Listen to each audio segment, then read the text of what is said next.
Hi everyone, welcome. I'm out here in my yard, and what you see here in front of us is what I refer to as my outdoor worm bag. Right behind it is my compost barrel. But I'm out here to feed my outdoor worm bag. It's a system that I manage just like all the other worm bins that are down in my wormery. And we do regular check-ins, we maintain videos. I've got records on the stats on these outdoor worm bags. Something like the compost barrel back there, though, something like that, I don't maintain any sort of records on it in terms of when I feed it or when I do anything to it. And what we're going to be using today for this check-in is the stuff I've got resting out here on the table. I bought a little care package from downstairs, so wrapped in this little mound of newspaper is some shredded paper cardboard. We're going to use that as bedding today, along with that piece of newspaper too will go in as bedding. Inside this little piece of paper I've got some pulverized eggshell, which we're going to apply as grit. And these two unusual looking objects here are the two halves of a mango that I sawed in half. I had it in my freezer. It was starting to get really spoiled, and I froze it to try to kind of prevent it from further breakdown. And I just pulled it out, ran a saw through it, and that's going to give them nice access to not only the pit but all the juicy fruit. And over here is a little piece of couple chunks of pumpkin. So I'm going to get that glove on, and we're going to get to feeding these little guys. Yeah, as it happens sometimes, we get little curious creatures coming by to try to see if they can see what's going on down here, but this piece of plywood pretty much prevents them from getting in. And over here, it was along this cut edge that something was trying to reach in with its little arm and scoop some material out, and it did scoop some material out, which has been drying here outside of the bag. So we're going to have to move all this material right back into where it belongs. You can see the trees have been dropping a lot of these little flowers and whatnot, so that'll all go in too as supplemental bedding. Here you can see some of the little creature wasn't satisfied with the amount of access they were getting, and they were actually gnawing through the plywood to try to gain access. So I've seen this out here for a couple days now, and I've been curious to see what's going on here. It did seem like we'd be due for a feeding soon, and it just so happens that at this point this 30-day-old system has been checked in on every 10th day. So once again, it's 10 days since the last feeding, and it was 10 days between every feeding interval so far. So yeah, you can see they managed to reach down pretty good. There's like a little bit of a void over here, so I'm able to reach down maybe that far into that hole. So who knows, maybe they managed to snag a couple worms, and then with that little bit of success that they experienced, they thought they would just keep at it and try. But maybe the worms already started feeling the disruption to the material near them and, you know, turned tail, left the scene before they would become a casualty. This system is really close to being at capacity. I usually run my systems with much less material and just work my way up to reaching a system's or container's capacity. In this case, I thought I would go a different route by actually trying to almost reach the system's capacity in the initial build of the system. And the worms, after 30 days of being in here, just haven't had quite enough time yet to work much of it down yet. This might actually be the first time we're supplementing bedding. I don't think we actually added any bedding in previous check-ins, because it certainly didn't seem like it was necessary, but I figured, hey, what the heck, I just shredded some paper. I was down in the wormery operating my shredder, creating a few buckets worth of shredded paper cardboard mix, and I had a little batch left over after I cleaned the shredder. After I not only cleaned it, I lubricated it. So the pieces that we're actually using today are some shredded pieces of cardboard and paper that have some cooking oil on them. Some of the pieces, I don't think that the worms are going to mind too much.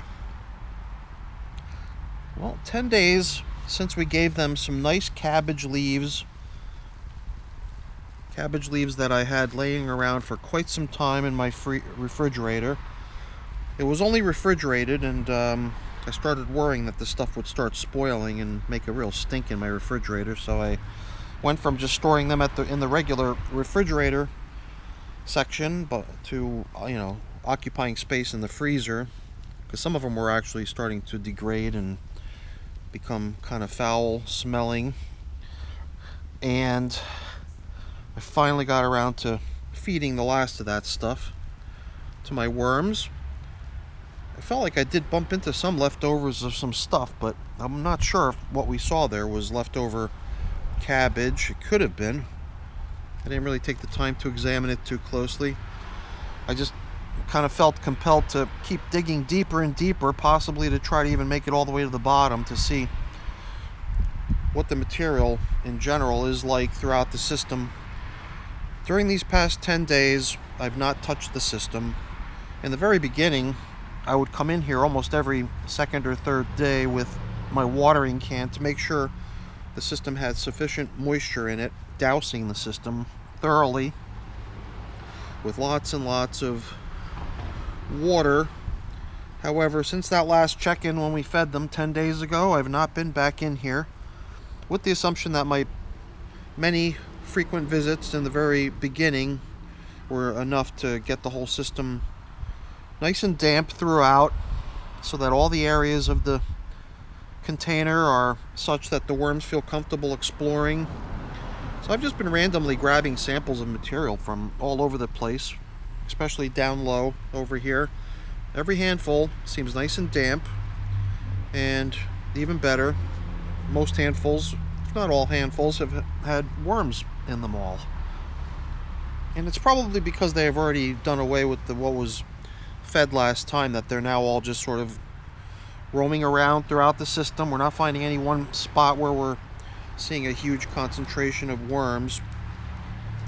Maybe the next time we come back, maybe we'll find a big bundle of worms hanging out inside these two halves of the mango that I cut in half, because I thought I'd put them in like so, with the shell or the skin, whatever, facing upwards, so that they can get in, but that tough skin is going to prevent them from being able to get all the way, you know, to go through it downwards. So they'll come in, they'll be sort of trapped until they decide to actually come out. So maybe we'll be able to sort of set the stage for a little bit more of a worm spotting next time we come back in here. And I think the quantity of food that I'm putting in here today is also a little bit more than what I fed last time. I don't want to have to make coming in here every 10th day to give them more food a habit. It just sort of worked out that way these past few times. And especially since we just did that nice kind of thorough inspection of all the materials, going down deep even, finding that it's all damp and it's all occupied by worm traffic, sort of puts my mind at ease to let me know that things are going great in here, the worms are comfortable, the plywood's keeping intruders out, the frequent dosings of dosings, whatever, of moisture in the early days also helped prime all this material to be fair game for the worms to expand into. And that's kind of what I'm hoping for. Hoping that the worms will sense the plentiful space that they've got available to them, and hopefully increase their population size to take advantage of that available space. So that was just our quick little check-in with our now 30-day-old version 5.0 outdoor worm composting system. I'm just curious now. Somehow I feel like I might have left a big void, like a big open gap right beneath the feeding area. I don't think I pushed all that paper and cardboard down into the system. I think what was beneath them was just a little bit of a cavity, which is fine. But I guess I just thought I would mention that, because my first impression from looking at this system after I leveled things off, covered things up and leveled things off, was like, wow, this thing's really at capacity now. And I don't think it's because of what I did in terms of adding stuff. I think it might be, yeah, what I did, but maybe more like what I didn't do, which was I didn't pat down that hole and I left a big cavity there. But I think that'll be fine.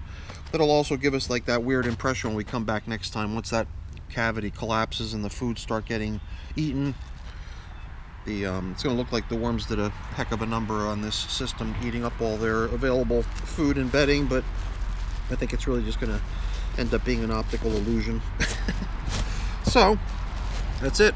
That's our check-in now for our 30-day-old outdoor warm bag version 5.0. The system seems to be doing really nicely. Maybe if we come back in here in another 10 days, if luck just has it that way, we come back in another 10-day interval, then maybe we'll find a bunch of worms still hanging out down here in that mango, eating some of that pumpkin. Or maybe we can just let it slide. Maybe not try to keep to a 10-day interval. We'll just have to play it by ear. Alright everyone, thanks so much for watching. Hopefully you enjoyed the video. If you did, as always, please don't forget to leave me a quick thumbs up before you go. That's always very much appreciated.